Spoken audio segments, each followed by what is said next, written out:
Good morning, everybody. Welcome to the show. It's a Wednesday. We are halfway through the week. Grab a cup of coffee, get ready to start the show. We got a great show for you, folks. Welcome to a Wednesday. 253-263-1540. 253-263-1540. Good morning, everybody. There is a lot to talk about, a lot of Disney news. Just yesterday afternoon alone, we're going to unpack all of that. We're going to take your calls for the next 3 hours. So write it down, grab a pen, 253-263-1540. We are live on YouTube. We are live on TikTok. This is Under the Influence. Welcome to the show, ladies and gentlemen. Happy to have you. There's always so much to talk about. And first of all, I'm not cold because I can already feel the comments. Are you cold because you got the beanie on and the hoodie? No, I'm comfortable. I'm comfortable. Is there a cold front? Yes. I'm not cold because I got the hoodie and the beanie. You know what I mean? I'm good. And this is a Joe Coconut hoodie, which means it's extra comfortable. But I'm good. So much Disney news yesterday afternoon alone. Now, ideally, I would finish the show. And then after that, I would upload the show and head to the park, ideally. But there's so much going on. I'm traveling. I still haven't done the mobile radio test. I'm hoping to get that done later this afternoon. And then I'm still battling this Fakakta fake Lego swing that I bought from AliExpress. And I mean, at this point, I got a half a tube of Gorilla Glue tied up in this project, okay? And it's like, I started to look at the reviews. People are like, great product, except it's missing pieces, except the directions are wrong. I'm like, then it's not a great product. So I'm battling this swing. Finally, I get the top of the swing together. Everything is satiated. And the gears aren't driving. I don't know why. I followed the directions. So I start to take it apart and dismantle it. And then I threw the towel in. Now, mind you, through all of this, my phone doesn't stop ringing because I opted to unblock Ellis's number. And now I'm getting calls and I'm not exaggerating. I mean, I'll literally look. I mean, I'm getting calls. 614, 725. And it looks like that was just that stretch right there, you know. And then there was one earlier, 538. So I had the opportunity to take a phone call in between. But you know what happens is I have to between you and I, before he pops in here like Beetlejuice, I have to gotta manage that. And he knows there's a package coming. I dropped a package off the other day at my new job, and he's already asking me where this package is. I'm like, Ellis, it's probably still sitting there. Like, I'm not the mailman, right? So now, you know, I'm up to my ears in Gorilla Glue, all right? I got fake Chinese Legos that I'm trying to assemble, and Ellis is calling me. I'm like, I can't, I can only put out one fire at a time. I love the kid. He's not a kid, he's a grown man. But I mean, like, oh my gosh. Like I had to charge my phone. He called so many times, he drained the battery. This is an older phone.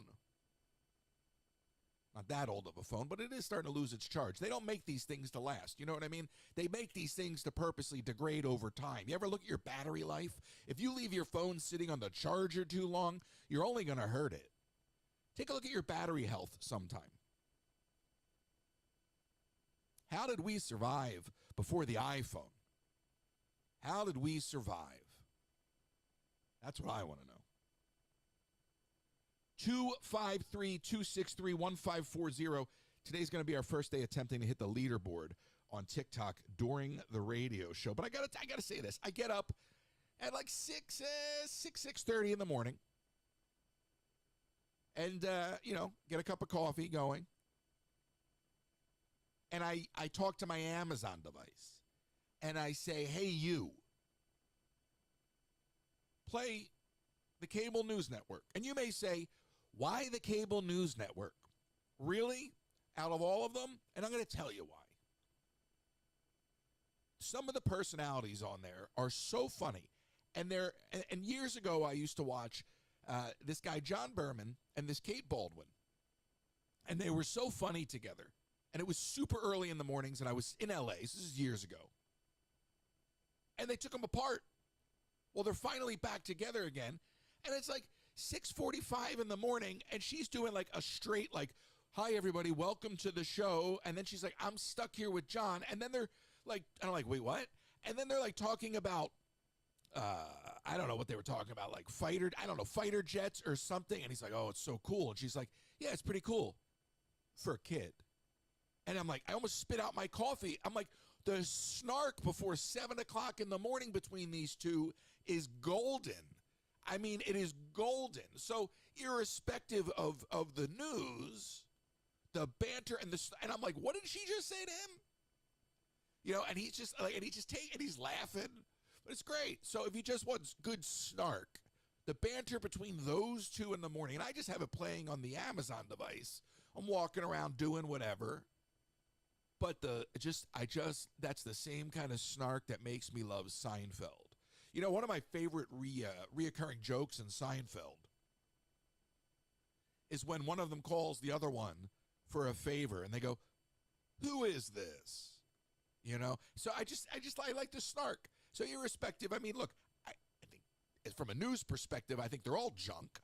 But from an entertainment perspective, the banter between these two, it's top tier. So I just got to say that because I was laughing this morning. I was like, what did she just say to him? Like, she just basically was like, dude, you're a little too impressed for a grown man. So I thought that was pretty funny.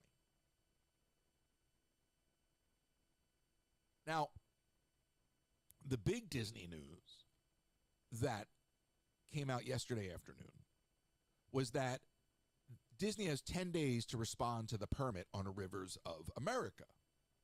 10 days. Now, this isn't an end-all thing, but if they don't respond, then the project is rejected and then they have to resubmit.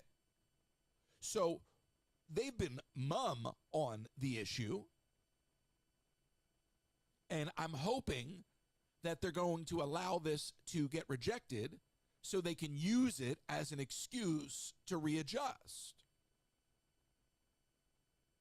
That's best case scenario.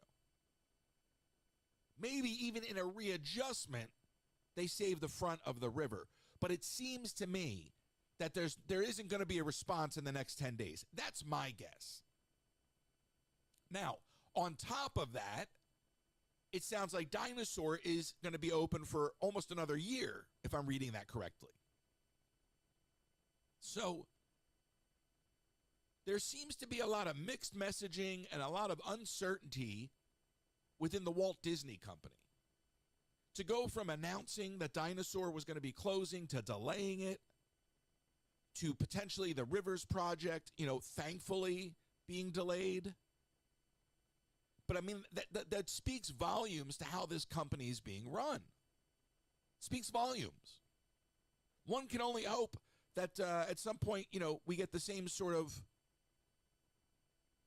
what's the word I want to use? Vacillating over Muppets. Because it sounds to me like if you're delaying the Dinosaur project, then maybe you're not fully committed to it. I don't know. I don't have all the information.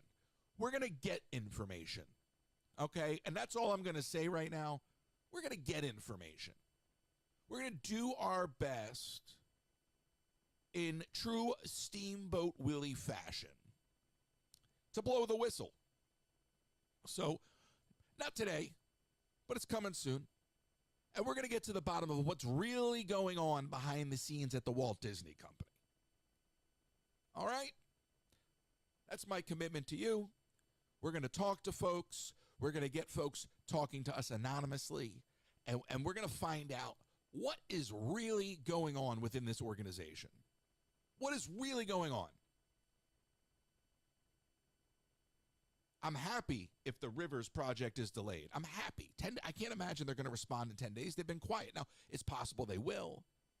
But a gentleman called in a while ago and told us that the kind of information that they need to respond with takes a lot of time to gather, and they still need that time. So maybe at least we're looking at a delay. And let's hope. Let's hope, because the best thing that can happen right now for this organization is for the CEO to leave, for a new CEO to come in from outside the company. And I count Staggs and Mayer as that because they get the best of both worlds. They've left the company and they're from the company. Okay? But somebody's got to come in and disrupt the tentacles that Bob Iger has throughout the company and including the board, and reverse course on some of these projects. The idea of the Florida project was to acquire enough land to do everything that they wanted to do. So to constantly tear apart at what they've got is not viable in the long term. And also, if your argument is that they're going to respond, that they need to respond to Epic Universe, well, I got news for you. They're not responding to Epic Universe because these continual delays means that their response is going to be delayed. So what are they going to do? Their response to Epic Universe is going to be close to a decade later? Get out of here. I'm talking to you, Bob. Get out of here. Literally, you got to go. 253-263-1540. I don't know. Was it Dave who called in about the permitting? I'd love to get a little more information. I'd love to find out, because I saw that yesterday afternoon. And, of course, the first person that I saw posting it is that Nudnik Tom. So you have to consider your sources.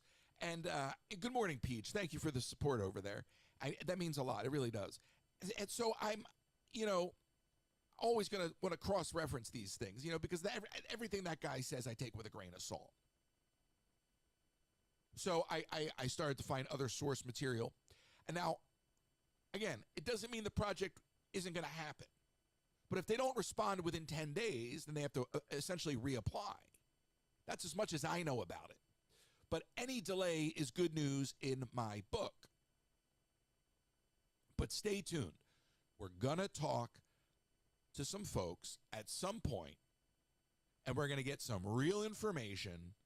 I mean, listen, I'm not even messing around, folks. I got a voice changer to protect the identity of these people. Okay? That's how serious I am about this. This isn't games. Like we're gonna get real information anonymously from within the company, and we're gonna get it to you right here. Right here. 253-263-1540. Give me a call. It's a Wednesday, which means we're days away from traveling. And I got to pack. As much as I want to get to the park, I got to get these things done. I got to do this mobile radio test. I got to get these things done. 512, you're on the air. What? Huh? It's me, buddy. How are you?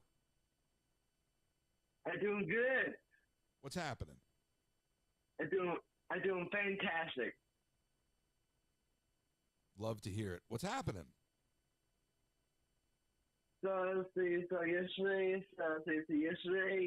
I was going through a little bit of depression yesterday. One more time?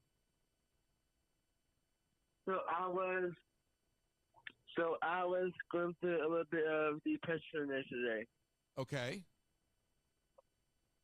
And I just can't deal with the fact that Naomi, I saw someone stuck of hers, and guess what? She put up the middle finger at me. Who is this? But she's 15. Who is this? Yeah, because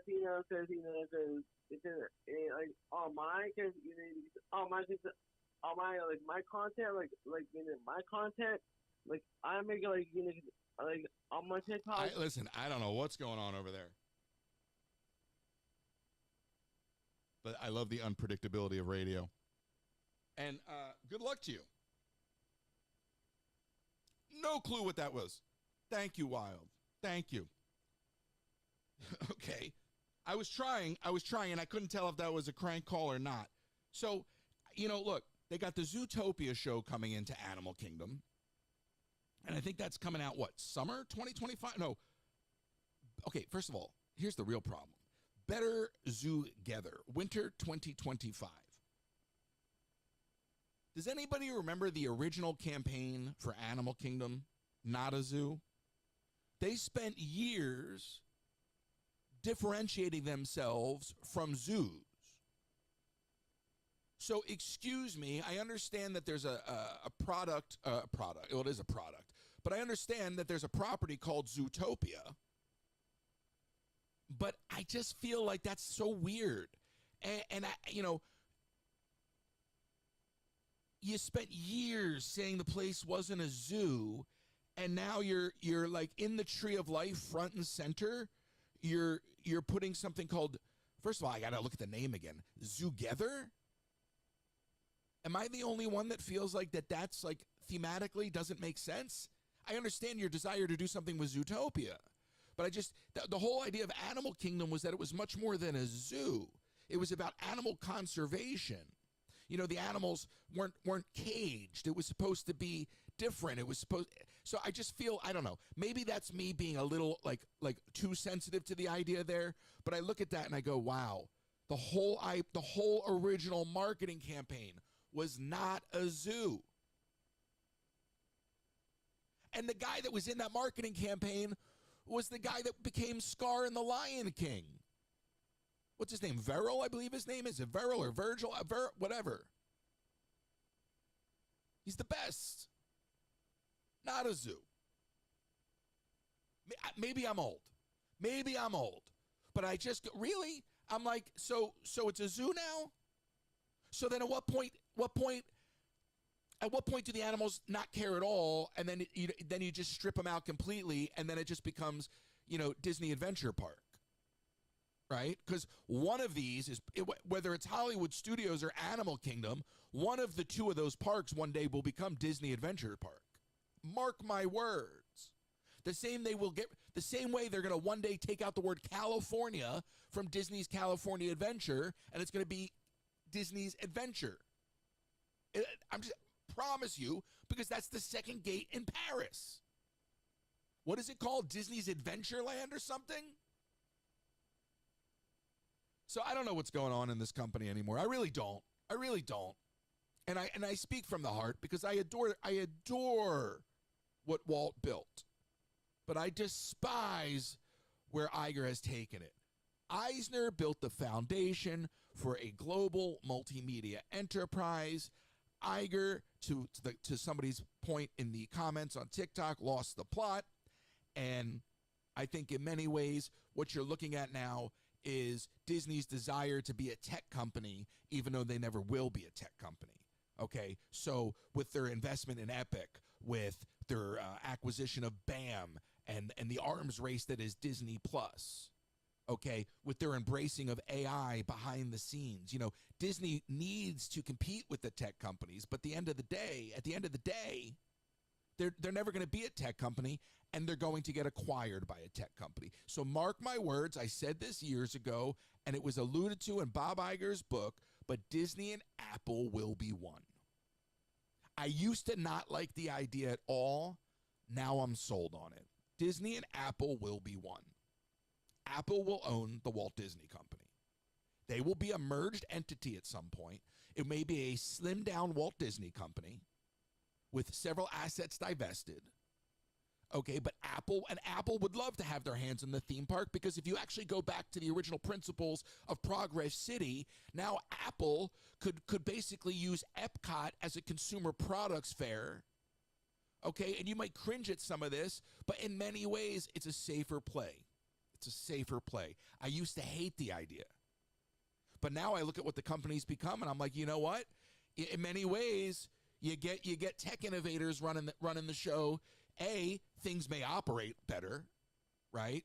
The quality standards may go up because you actually got brain power running the place.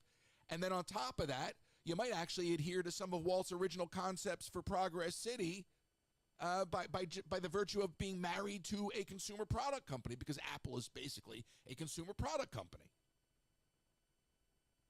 So how do you feel about that? I'm okay with it. There was a time where I didn't want that to happen. Bob Iger says in his book that if Jobs was still alive, they would have merged the two companies.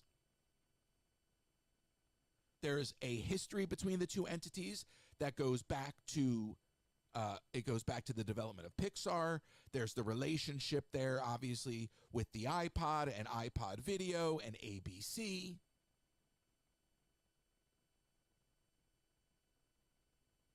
I don't know.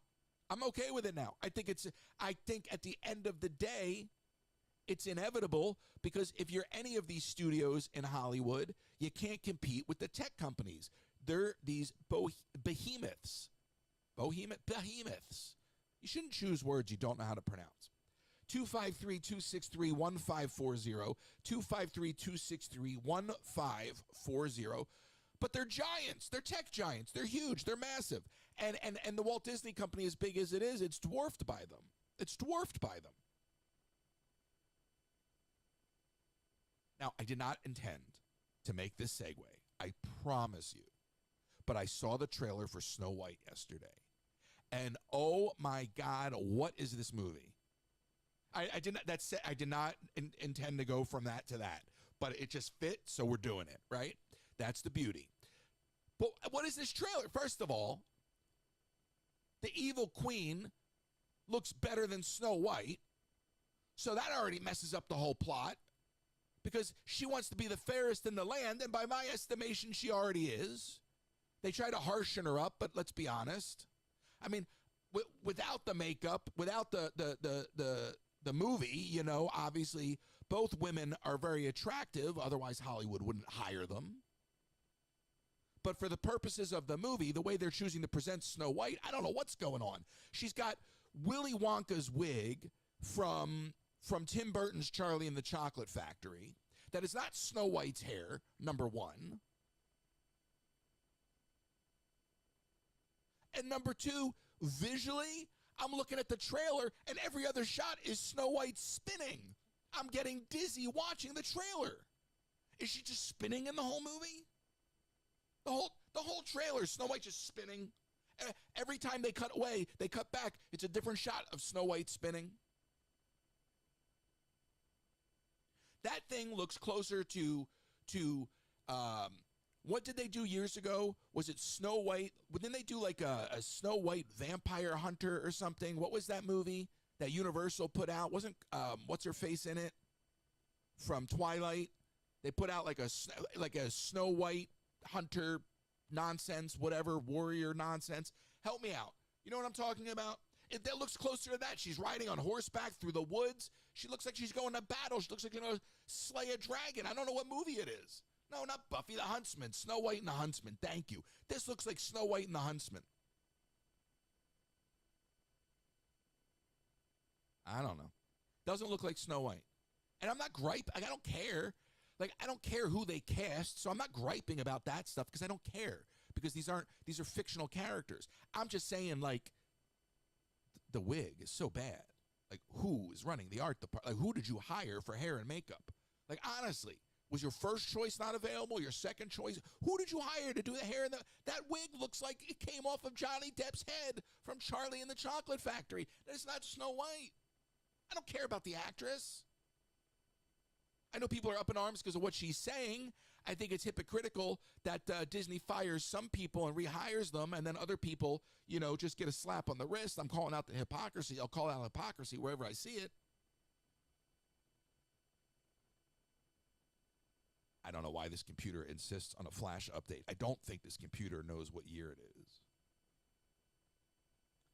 Anyway, so I'm watching this trailer, and I'm just like, these live-action remakes, man, they got to stop. I mean, this Stitch live-action remake, there's no way it's going to be good.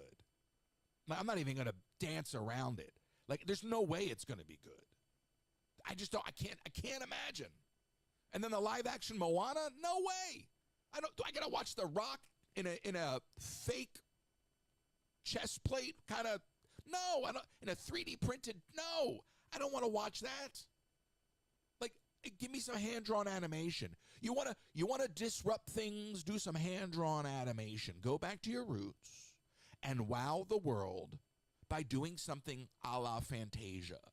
Go, oh my gosh, here's what we're going to do. Oh, this is going to be earth-shattering. We're going to reinvent the wheel. Oh, everything is new. Everything that is old is new again. We're going to do a hand-drawn animated feature a la Fantasia. It'll do gangbusters. You can bring in Lin-Manuel Miranda to compose some songs for it, okay? It'll be fantastic. You can bring in all your different characters from across the Disney animated universe, okay? And you can merchandise the hell out of it. Do something original. Hand-drawn, not computer hand-drawn animation, legit hand-drawn animation. It'll be like innovating all over again. It is this, like, just do simple stuff, man. You don't even need to, you don't even need a story. Write some song. You want the story, take the story out of PhilharMagic. Just make it PhilharMagic. Listen, I'm helping you right now, Bob. Are you listening? Make PhilharMagic the movie. All right? All right?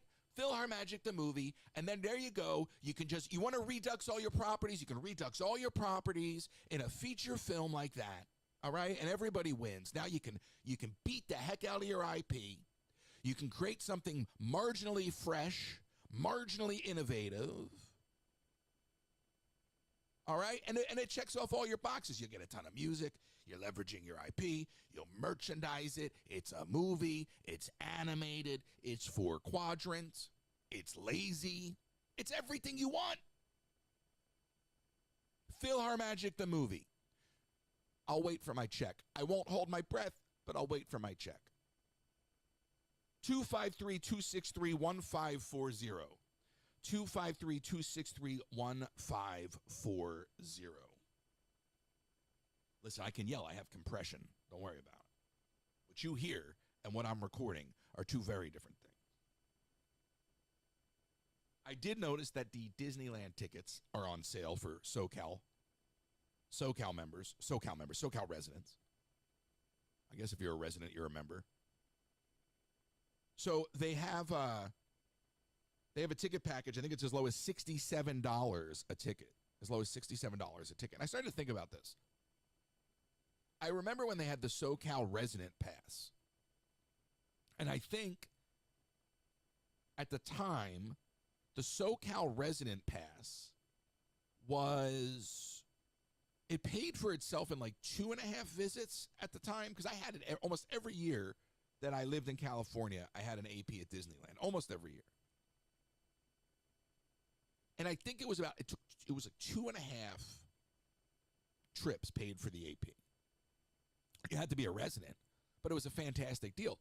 That's long gone. They restructured post-pandemic. They got the whole Magic Key thing. And obviously you had blockout dates with that. But the price increase is so astronomical. And for a minute there, I thought about getting a Magic Key. Why bother? I'll just grab this SoCal thing. $67, okay? So you can pick 3 days, and you don't have to use them all at once. They've done that kind of thing before where you unlock it, you kind of have to use them. So it's 3 days, and I think you have up till May, from January to May.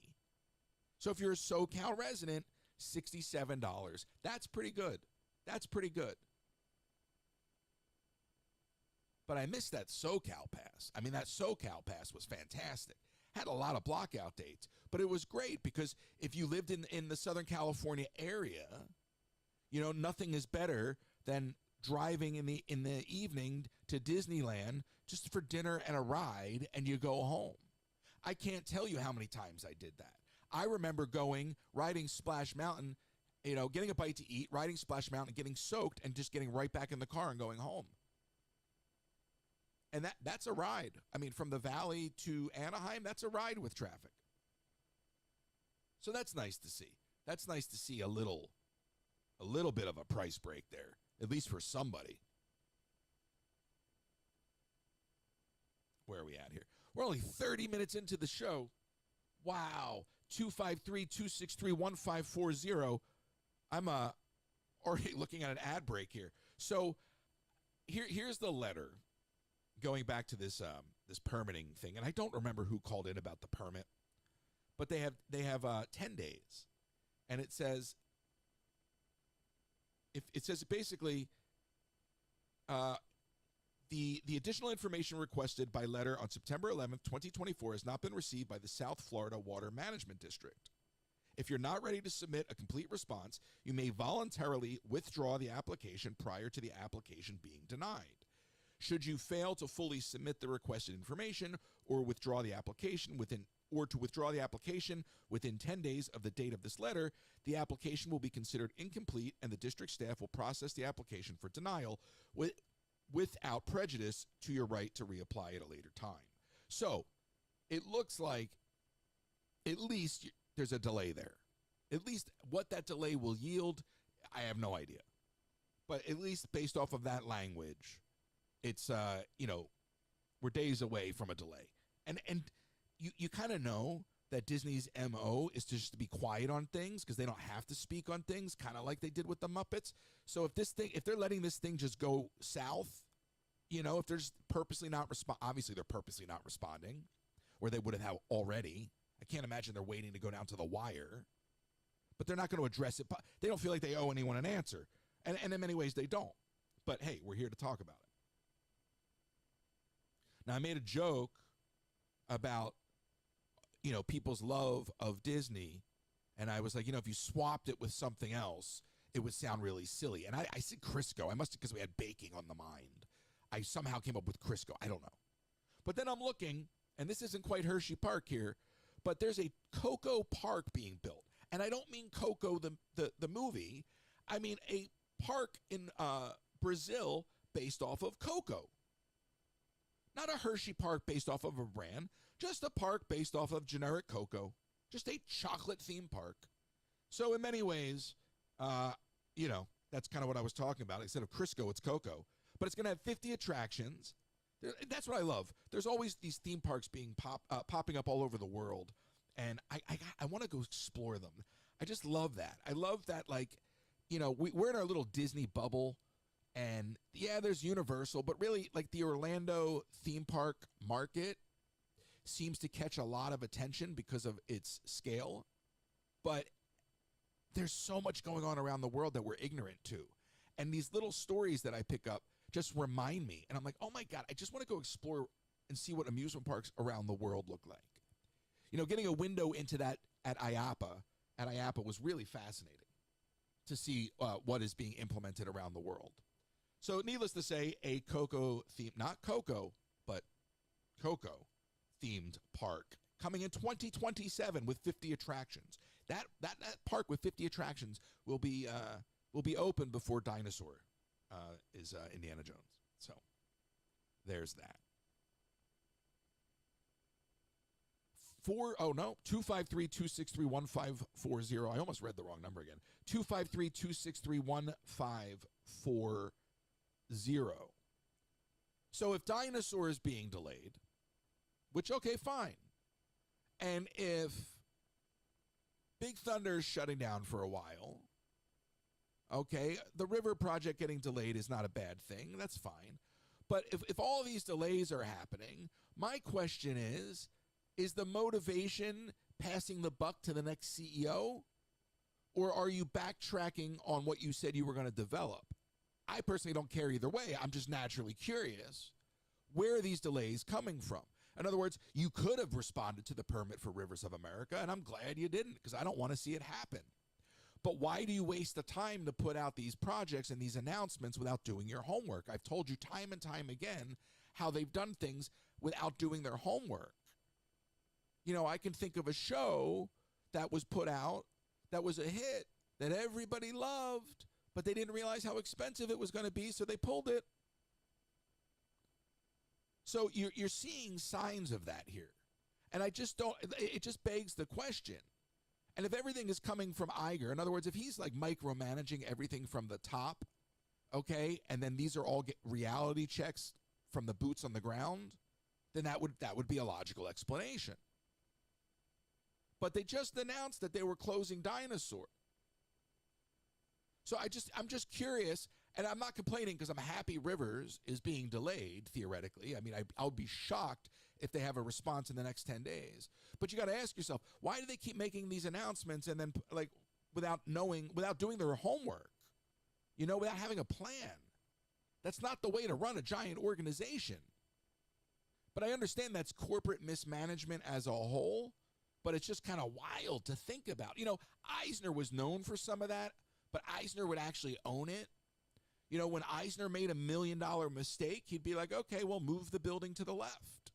I'll spend the money. And look, sometimes you go, well, oh my gosh, that's what your double work, waste of money, just live with it. But no, I mean, look at movies. Movies get reshot all the time. They threw away Toy Story and they started over. We talked about that, I think, last week. So I'm, owning it. I'm cool with it. Own it. But this leadership, they just sit quiet. Do you know how much better it would be from a PR perspective if they just came out and said, so listen, we've decided to delay the Rivers project and we're going to reassess things. Listen, we're delaying the Dinosaur project, not just to give people more time to ride it, but we've decided that we're going to blah, blah, blah, blah, blah, blah, blah. And so, you know what? Good news for you. But with just doing all these things and not actually having any sort of front-facing PR just allows the social media speculation to thrive. And I don't know if that's really a good idea. And I just question if the next CEO will be more accessible. I think Iger, on his return, has really put the walls up. One of the things I liked that Eisner did, even though it was his attempt to kind of be Walt, was that he would do the Sunday show. He was out there, and at least it showed that he loved the brand, he loved the company, he loved what Walt was trying to accomplish, and he wanted to adhere to those principles. So having him out there doing the Wonderful World, that was great. I'm not saying I want Iger to do that, but I'm saying speaking to the audience, I just, the way they're operating, they've been sort of in a PR crisis mode ever since they got in a fight with the state of Florida under Chapek, which really was Iger, because it turns out Chapek had no power. 253-263-1540, 253-263-1540. I'm just going to do an ad break to get it out of the way and then maybe take some calls.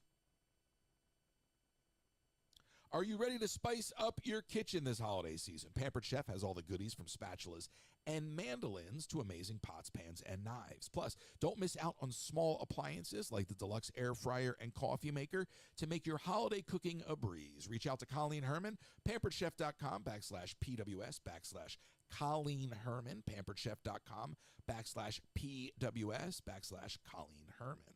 On vacation and the unthinkable happens. Have you been injured in an accident? Don't wait to get the help you deserve when you need it the most.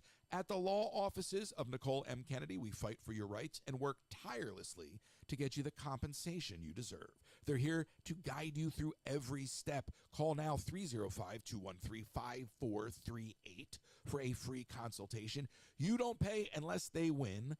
The law office of Nicole M. Kennedy, 305-213-5438. Last minute shopping from the parks. Did you make that impulse purchase and now you don't know how you're going to get it on the airplane? Go to my buddies at the UPS store. My buddies, that's my new job. Go to my place of employment, the UPS store at 6526 Old Brick Road. You may find me there. And tell them that Joe Coconut sent you. They'll help you with your packages. They've got a notary if you're local and you need those notary services, or even a P.O. box. And, of course, they have the copy machine. We told that story the other day. My friends at the UPS store, 6526 Old Brick Road. And as always, William.bailey is available for all of your travel needs, Disney cruises, Disney and cruises, or just looking to explore a new world. William provides a customizable experience at competitive rates. Check out William.bailey Travel, William.bailey at academytravel.com, or go to the form on my website and fill it out. There will be a Tokyo group trip email coming out soon. Be on the lookout for that if you signed up for that. And sometimes we are so worried about this life in this moment, we forget to plan for the life for those we leave behind. With no estate plan, you could be leaving those you love the most with high taxes, probate fees, and incomplete or divided estate, and legal fights and fees. A will or trust is not just for the Rockefellers anymore. If you live in Florida, contact RK Law today to make an appointment and safeguard the future of those you love. Send an email to russell@rklawpro.com to schedule your appointment today. That's russell@rklawpro.com. Thank you to all of our sponsors. These sponsors are with us for the rest of the year. I appreciate you. Our flagship sponsors. So Colleen, who's got Pampered Chef, was like, "Oh, I'm going to send you some stuff." And then I thought, "Oh, well, why don't I just go on the TikTok shop and let me see what's available." I mentioned knives the other day. I guess they're sending me a deep fryer. Thank you for all your support on TikTok. I appreciate you. Let's hit those ranks. So I guess they're sending me a deep fryer, and I just went down the list, So we're going to just start doing more and more of these product lives, maybe even incorporate the product live with the kitchen live. But I like it. It's fun, And so Colleen said she was going to send me measuring spoons or whatnot. Thank you, Colleen. And then people were posting in the Discord their cookies. And I'm like, great, yeah, I get it. So I feel like I need a redemption arc at some point. But let's see what shows up. I got a slew of stuff now showing up from the TikTok shop. And it'll be fun. And somebody, I hope you have a fire extinguisher. Thank you. Thank you very much. I appreciate the support. But it'll be fun. It'll be fun to, and listen, you get free products. Who doesn't love free stuff, right? And if I get a Disney cookbook, right now I can tie it all together. Because now we can do product live. We can make Disney recipes from the park. And, have a little chaos all at the same time. So I think that this is a new track for us. And then we had the laser live last night, which I wasn't quite sure how that was going to go. But once we kind of figured out a better angle and all of that, just showing you how that works, it might be fun to start to bring all the little pieces together. There's so many things going on. 253-263-1540. So let's get serious for a minute here.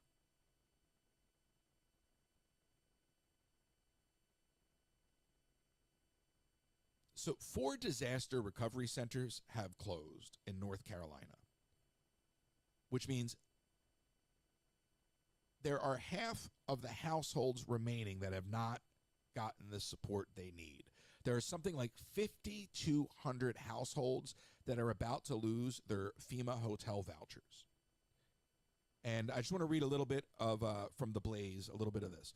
The Federal Emergency Management Agency has closed 4 Western North Carolina disaster recovery centers and is tearing down its employee housing village west of Asheville, while nearly 5,200 storm-displaced households are still living in hotels with no other shelter options.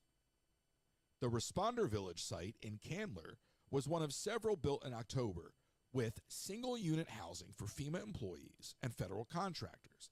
The sites were built to allow as much hotel space as possible to be dedicated to storm survivors. The Candler site offered lodging, showers, medical care, dining, and electrical services. Josh Wirt, director of FEMA's Responder Support Branch, told Blaze News on October 18th. In mid-October, FEMA had more than 1,400 staff in the region. Blaze News reached out to Wirt for more details on the closing of the Candler site, but did not get a reply back by press time. During Thanksgiving week, local residents who noticed the Candler site was abandoned found pallets of food left behind that were apparently slated to be thrown away. Volunteers loaded up the food onto trailers and distributed it to the needy Western North Carolina families. Bravo to the volunteers. Why is food being left behind, number one? That's my first question. And I understand that at some point, they're not going to be there forever. But, and please, somebody explain this to me. If you built housing for FEMA so that, and follow the logic, so that residents could stay in hotel rooms, but FEMA is leaving, why would you tear down the housing? Why wouldn't you extend that housing to the rest of the displaced residents that need housing? What am I missing? What am I missing? They had showers, electricity, lodging, food. What am I missing? I don't understand. And you know, look, this is such an example and I love that people are jumping in. Such an example of people stepping up. You know, oh, there's food, but why is the food being left behind? And moreover, why are you tearing down this? I don't like the phrase encampment, okay? But why are you tearing down this lodging? There was lodging, showers, medical care, dining, and electrical services. Why wouldn't you just extend that to the displaced families? And now it says that there are FEMA employees who are living on those grounds out of RVs.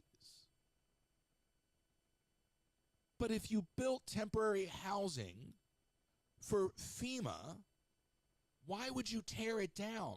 Why wouldn't you extend the temporary housing to the people that need it? I don't understand. Because obviously there's not enough hotels for everybody. You're reading that people are still in tents. I don't understand it. This is the United States of America. I don't understand it. We have all the money in the world. We have all the money in the world. And if we don't, we sure as hell spend it like we do. We give all this money to every other country. We spend money to build this for government employees and tear it down? What am I missing? What am I missing? I understand it's not long-term use, but if it's temporary and no one to hand out food, it's not an excuse. There was volunteers to hand it out. It's called delegation. If you can't do it, delegate. There's people that want to help. There's no good answer here. Temporary housing is better than tents. People living in tents on their own land because they're afraid that they're going to lose their land. That's where we're at. And this is nothing new. This is nothing new in this country. But we accept it, and I don't know why. I don't know why. And I applaud the volunteers for taking matters into their own hands and grabbing that food and redistributing it. But that food to be left behind and wasted like that, that's appalling. You can't pick up the phone and call the local whomever and I don't care who you call, and say, we got a bunch of food here. Send somebody over. I mean, maybe they did, and I don't know. But that's wild to me. That is wild to me that in the United States of America, this long after something like that we got people just like struggling to survive, living in tents. Okay, it's not acceptable to me. I don't understand it. We have all the money in the world, and we have all the money in the world for every other country. But when it comes to taking care of our own, it's like we purposely don't.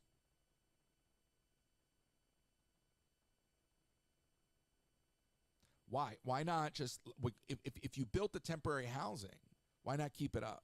Even if it was only good for X amount of months, it's better than tents. Oh, I need somebody to manage it. Well, get somebody to manage it. I refuse to believe that there's no way to make that viable. This is why people constantly switch parties. This is why people constantly switch who they choose to vote for. That's why there's so many people because look, whether it's your ideas that change or the party's ideas that change or whatever, people are constantly chasing something that they're never going to get, okay? Because it doesn't really matter what party. It doesn't.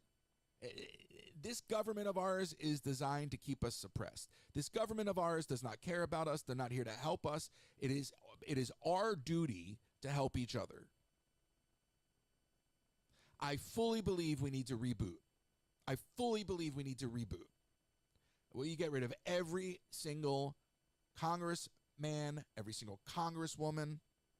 Get rid of them all. Wipe out the House, wipe out the Senate. Term limits, no pay, volunteer work. You legislate because you want to. You don't get the job for a career. Like it shouldn't be a career. Nancy Pelosi shouldn't be, Mitch McConnell and Nancy Pelosi shouldn't be allowed to live in the legislative branch their entire life and milk it. I want to see people actually get things done in this country for this country. And, growing up, I was all about a third party. And a third party, it's just not the answer. You need two good functioning parties before you can get to a third party. And these parties are a mess. Both parties are a mess. But neither one of them care about the working class. They don't. And I just find it appalling that in the United States of America, that this is how we take care of our own. But we got blank checks for war. Blank checks for war all day long. And I can't wait to hear the defense for war. Yeah, and now Pelosi's nephew is going to try to run for president because most people don't realize this. Gavin Newsom is Nancy Pelosi's nephew. All right? So then they got the bloodline. All right? And look, it shouldn't be a career. It shouldn't be a career. All right? The legislative branch is the problem in this country. The executive branch is a figurehead. It always has been, always will be. It is the legislative branch in this country that has tied up progress. It is the games that are played between the circus clowns in Congress that keep us down.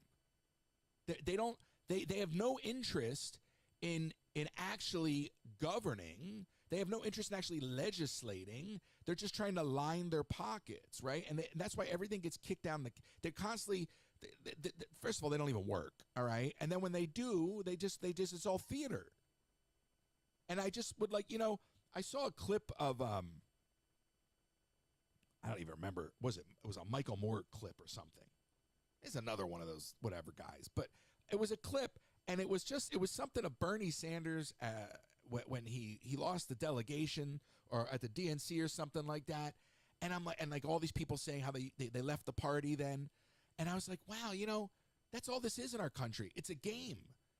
People leave, then they go to the other party, and then the party's ideals change, and then the Republicans become the Democrats, and the Democrats become the Republicans, and this cycle over like generations, and nothing gets done for the working class. And it bums me out. And so I hear about the North Carolina stuff. I hear it from Keena. I mean, she texted me a whole bunch of organizations, and they're telling her, like, look, we have no social media presence. And part of me struggles with this because I was like, look, I would be the first person, with my, 650,000 followers. It's not that many, okay? It's not, until you got a one, until you, million or more, it's not really like that impressive or really that powerful, but it's something. And I, in a heartbeat, would go like up there and like make a video and highlight it. But then it's like, it just feels exploitative. So I'm like saying to Keena, I'd go there in a heartbeat. Like, let's shine a light on these issues. Like, you see this article here, and there's more to it.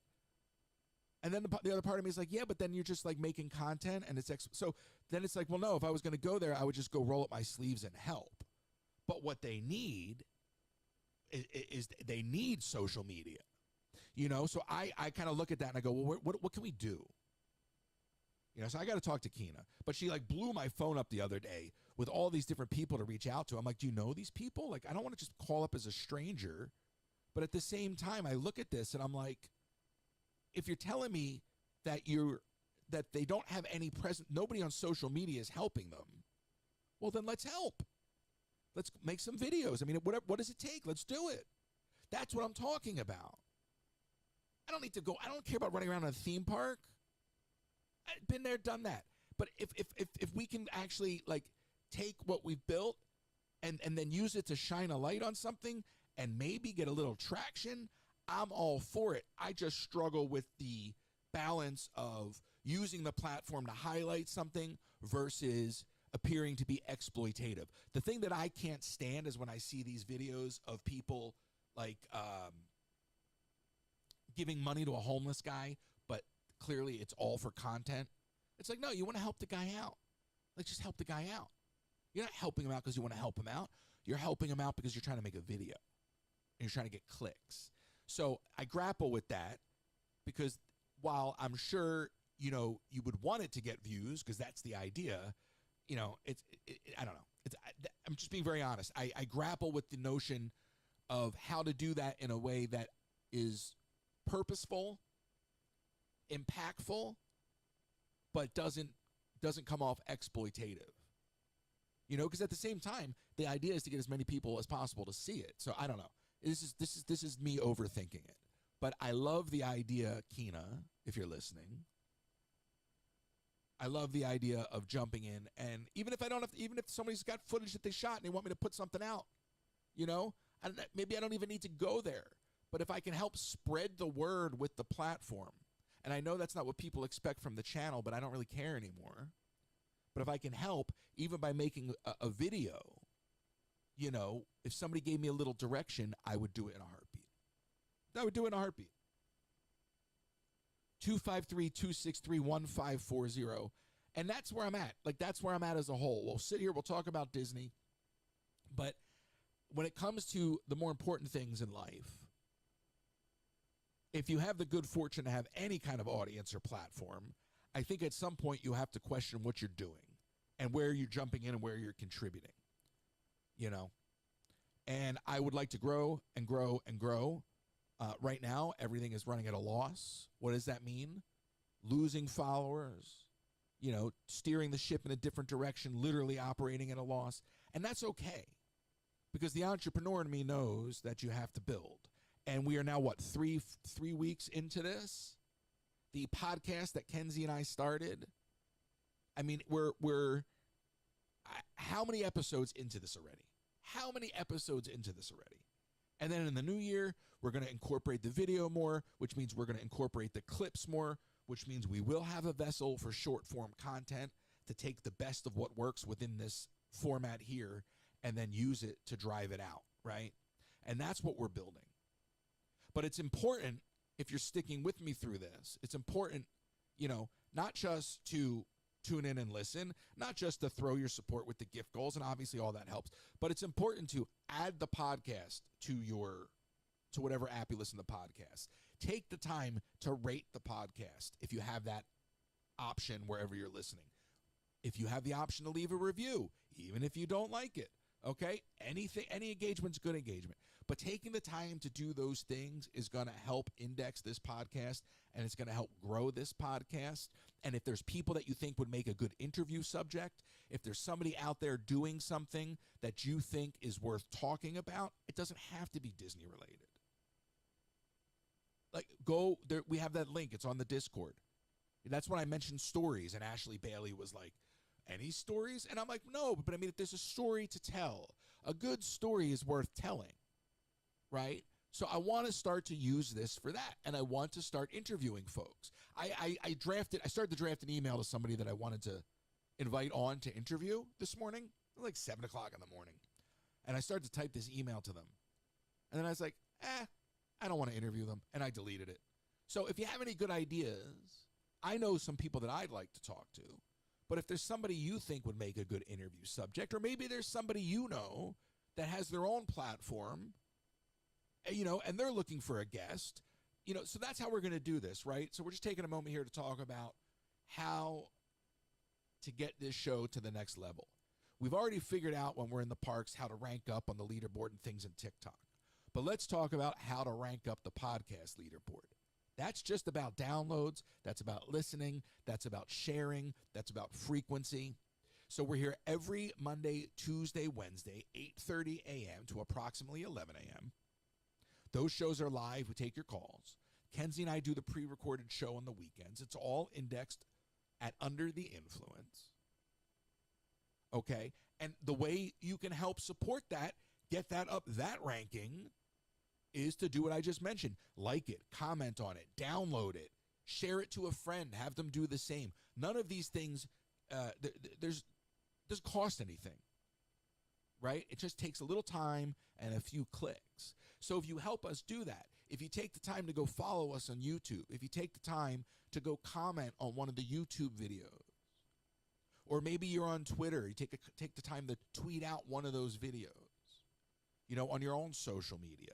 Hey, check it out. There was a really great conversation. Whatever it is, if you start to help us do that, then what you're going to see on these live shows is you're going to see the numbers start to go up. And as those numbers start to go up on the live show, the numbers on the downloads are going to go up. And then slowly, we're going to rise the ranks. And my goal with your help, not this new year, but next new year, is to be on the top 20. So who are we going to talk to? Who do you want to talk to? Go get the link on Discord. If you're not on the Discord, go to royces.com. There is a button up top to join the Discord. Once you join the Discord, you'll have access to everything we're talking about. And if you want to show your support for North Carolina, the email to help Keena help them, that's in there. The form to submit questions for the podcast is in there. It's all in there for you. But I really do. I really want to start bringing folks on and not just sitting here and opining. Okay, but you got to start somewhere. But bringing people on Monday, Tuesday, Wednesday, just over the phone and talking to them. Less interview, more conversation, but they're interview subjects. They're guests. So if there's somebody you think that would make a good guest, send them my way or send me their info and we'll get it done. And as always, you can call in yourself, 253-263-1540, and ask me anything. That gentleman who called in earlier, I was trying my best. I don't know what he was saying. I was trying. I'm sorry. So in a couple of days, we'll be in New York. We're going to do New York Lives. We're going to walk around the city and scope out some things that I want to share with you from my time living in the city. We'll explore beyond the city. There's some stuff that I want to share with you that I'll just do without promoting that ties into Disney. But I think doing the city lives will be fun. Nick will be up there. We'll still do the live radio shows and all of that. But I love the city. I'm sure after a couple days I'll be ready to go. I loved living in the city growing up. I don't think at this age I could do it. I much more prefer the peace and the quiet. But the city's awesome. And people are recommending shows to go see and all this. But I'm going up there to talk to TikTok. All right. They've invited me up there. They've invited a bunch of creators. And I want to talk to them about the future of this channel and some ideas I have. So we'll see. But I loved living in the city, like somebody said, oh, you should go walk around and try different pizza. I used to do that kind of stuff just on a whim, Like I love Manhattan. Manhattan is awesome. It's changed. Everything changes. I'll be curious. I haven't really been in the city in a minute. I'll be curious to see what it's like. But I remember living in Hell's Kitchen right after college. And The Daily Show was on my corner. Sony Music was right behind my apartment. So there was a lot of buzz on my street because all of the limos from the Sony recording studio would park in front of my apartment. And then if you just wanted to go to The Daily Show at the last minute, you could just go get on the standby line. It was all the action right there, right? And Hell's Kitchen, like between 9th and 10th. I think 55th between 9th and 10th. And I would get all these side gigs. I had so many fun side gigs in the city. It was right out of college. It was before I moved to LA.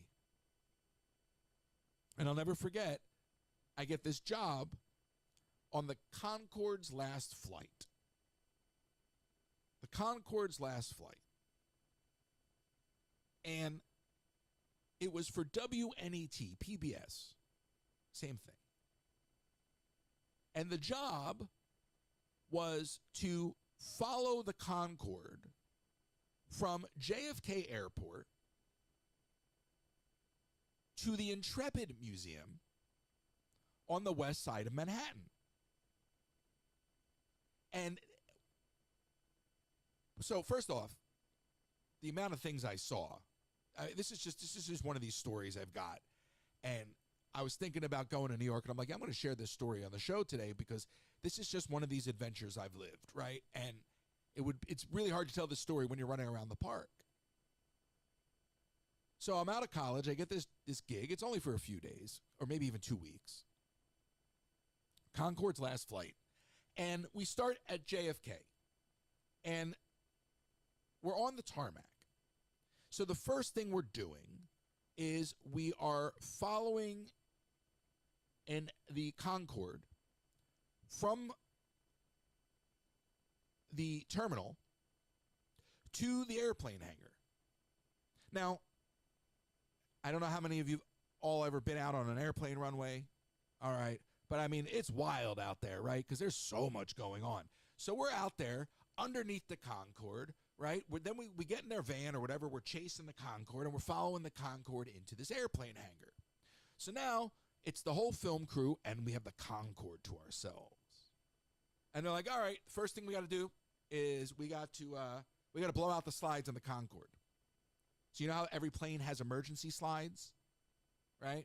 So they hit the buttons and they start to pull the strings, whatever, and they start to whatever they do. I don't know, button, string, levers, but they go to eject the emergency slides.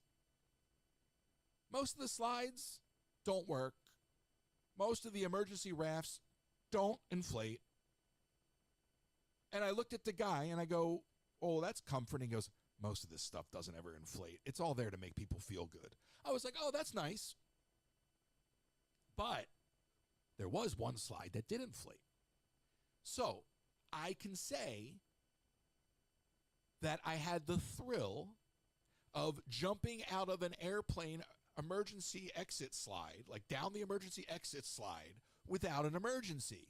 We would go up the steps into the Concorde and go diving down the emergency slide. It was so much fun. It was like a giant airplane ride, like slide ride, whatever. You know what I'm saying? It was a playground. So not only are we like running around and diving down the slide and having a great old time, and they're decommissioning the aircraft, all right? But now the aircraft has to go onto a barge. So now they're pulling the airplane out of the hangar, and they're towing it across the tarmac, and we're driving in whatever vehicle we're in, some, nondescript vehicle, chasing the Concorde down the tarmac like I'm in some sort, like I'm Nick Cage in like Con Air or something, like we're chasing the Concorde, right? Then they hook the Concorde up to a crane, and they pick it up in the air, and then they place it down on the barge. So now we got to follow the barge around the island of Manhattan. Well, how do you follow a barge around the island of Manhattan? Well, you drive. So we're on the road in a production van following the Concorde from JFK Airport around the island of Manhattan to the Intrepid Museum. So we would follow it, we would stop, and we would get out, and we would film, and we would get back in the car, and we would keep going, the van, whatever it was, and then we would do it again. So here I am, gung-ho, right? I'm a production assistant. Got to get the shot, man. I'm here to help. Let's roll. So there's this bridge, and the Concorde's coming under the bridge. And the producer pulls over on the side of the bridge. And the Concorde's coming, and we're losing time. So we all run. And the bridge got 2 lanes, right? So we want to go from one lane to the other so we can get to the far side of the bridge to get to the shot. Well, none of us realized that there was a gap there. And there was like 2 or 3 of us that all started to jump the railing. And I mean literally like foot over. And a producer noticed that there was nothing there and we would have fallen off the bridge and put his arm out to stop the 3 of us. And it was like, oh my God, we almost just all leapt to our death in the pursuit of this shot. It think we're going to slow down from this point forward. So we got back in the van. We said, get the shot from the road. And we got off the bridge, and we followed it to the Intrepid. And it was such an amazing experience, you know? It was such an amazing experience to get to watch them decommission an aircraft, to be a part of something so historical, but then to get on to the Intrepid and to get to walk around the Intrepid, you know, without the public, like it was so amazing. And it was just one of these experiences that, you know, right out of college, where I have unfettered access. I'm walking around the Intrepid with access. I'm walking around JFK Airport with access. I'm running around the island of Manhattan chasing this thing. I'm like, it was a dream. It was a dream. It was I still have the emergency vest that we had to wear on the tarmac. I think it says British Airways on the back of it. It's just one of these stories, you know, and it's like, I've lived so many of these stories, so many of these adventures, and people always say you should write a book. And I'm like, no, it's perfect for the radio show. You know, when you have a slow day and people aren't calling in, you tell a good story. But there was just this moment there with all of our feet over the railing that and I'm telling you, the gap was 3 feet wide. So this wasn't like, you know, recoverable. This was like, oops. 253-263-1540. That director would go on to hire me to do a bunch of different work with him around the city. And that was a wild time. I mean, I literally wound up, we were doing car commercials. I mean, we were doing club commercials. I mean, just all sorts of stuff for this guy. You know, it's just kind of amazing because in Manhattan, there's always something going on. And then I was freelancing for about like 7 or 8 months. And then I finally got into the NBC Page program and moved to LA. Right? So I didn't even spend a year in Manhattan. But in that short period of time, you know, I got to do a bunch of stuff. I worked with a yoga studio and produced content. I almost worked on the Chappelle Show. I'll never forget, my buddy called me. I called him back right away, but I was still too late. But it was a fun time right out of college, you know. And the thing that I loved about living in Manhattan was that city, it really doesn't shut down. It is a 24/7 deal. So I think it'll be a lot of fun going to the city, and I don't know how late we'll be out, but doing some late night streams, just running into different characters and seeing what's happening. I know it'll be a good time. And having some good pizza, I'm looking forward to that. We'll see what happens with the folks at TikTok. There's a TikTok party later in the week. We'll see if I make it to that. Part of me feels like I'll get halfway through the week and be like, I'm ready to go back to Orlando, because that's usually what happens with me. And then I'll change my ticket and be like, I'm out of here. You know, but I want to go to headquarters. I don't really necessarily want to go to the party. I signed up for the party. I don't want to go to the party. Doesn't sound like fun to me. I like the idea of going into the headquarters and trying to talk a little shop, you know, and see where the opportunity sits. You know, going to a party, it's not for me. It's not for me. 253-263-1540. 253-263-1540. So right before the show started this morning, I saw that Ron DeSantis is now in the running to become Secretary of Defense, and it almost sounds like he's lobbying for it. And, you know, I don't know. I'm still relatively new to Florida. And I think a lot of people here seem to like him. As much as I don't really want to see that guy in our government, I'm not opposed to seeing him leave the state. I think a lot of people in Florida like him, though. Me personally, I'm totally happy to see the little dude go. I don't necessarily want to see him, you know, in any other capacity in the government. But at the same time, as somebody that lives in Florida, you know, I don't like the guy. Like, there's some, like, I like how he managed some of the crisis that he had to deal with, like the building collapse when that tragedy happened. I thought that showed, you know, potential. But overall, you know, I think he's a little clown. And now he's out there lobbying for the position because obviously he wants to get out of the state. So as much as I say I have mixed emotions, I'll hold the door open. I would love to see somebody, more centrist back in this state and see this state become maybe a little more purple. But maybe that's wishful thinking on me. But I saw that this morning, and it's just kind of amazing how all of these things, like it really is The Apprentice. I mean, we're literally have turned our government into a game show. It's really they must be laughing at us around the world. Because I'd be lying if I said I didn't find it entertaining.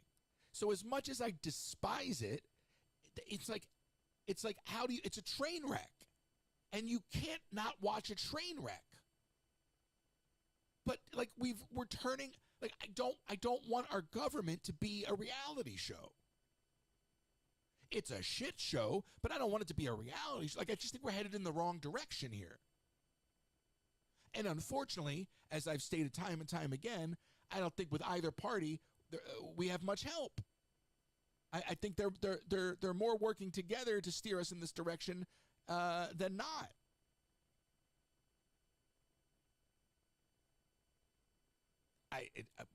They're laughing at us. So I'm in Tokyo,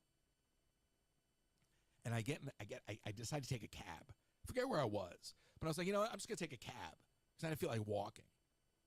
Oh, you know what? I was at Disney Sea, and the way that the hotel I was staying at, the way it's set up, I would have had to gone so far to get a bus to get to the hotel that I was like, hey, there's a cab right here. I'm just going to get a cab. So, Japanese cab driver, he sees an American. This is pre-election, of course. And he goes, just out of the clear blue, he's like, what do you think of Mr. Trump? And I said, I don't like him. I said, what do you think of him? And he goes, I like him. And I go, why? And he goes, because he's crazy. Oh? And I'm still trying to figure out what he meant. Like, so you like him because you like that he's crazy and we're ruining ourselves? Or you like him because he's crazy and unpredictable and the world needs that? Because that can't be good for the Japanese. But that's what his response was. I like him because he's crazy. Now, I think, talking about game shows, I think about Japanese game shows, and Japanese game shows are crazy. I mean, they do some insane stuff on Japanese game shows. So maybe, culturally, crazy's where it's at. Because if you, listen, you haven't seen game shows until you've seen Japanese game shows. That's on a whole nother level. But he said, I like him because he's crazy. And I'm like, I don't know if that means you want to watch America burn, or you just think he's a disruptor. Like, I don't understand what the message is. So then I start to ask this guy all these questions. And he goes, basic English, because I just started going, basic English. And so I wasn't going to get a nuanced conversation, so I just stopped asking what I was asking, and I just go, you like him because he's crazy? And he goes, yeah. And I go, okay. And that was the end of the conversation. But I don't know. I don't know what to do with that. Like, I always wanted a disruptor growing up, but not this. And I'm not here to vilify. I don't like the man. I don't like the man. I'm sorry. I hope that, there's success that's good for all of us with this next administration. I hope. I don't believe, but I got to hope. I'm not saying the other choice was any better or any worse. I can't stand any of these idiots. I think when it's all said and done, and this is not like some new revelation, but they all tell you what you want to hear, and then when they get in office, all they do is take care of themselves. Long Island, you're on the air. Hey, Royce, how are you? Jim from New York. How are you? Good, sir. How are you? Good. So you're coming back to New York, huh? I am. So I don't know if you remember, we talked about 2 weeks. I'm from Long Island, and you were talking about coming your time at college. That's right. Yeah, I went to Adelphi. Yeah. You going to come back to the island?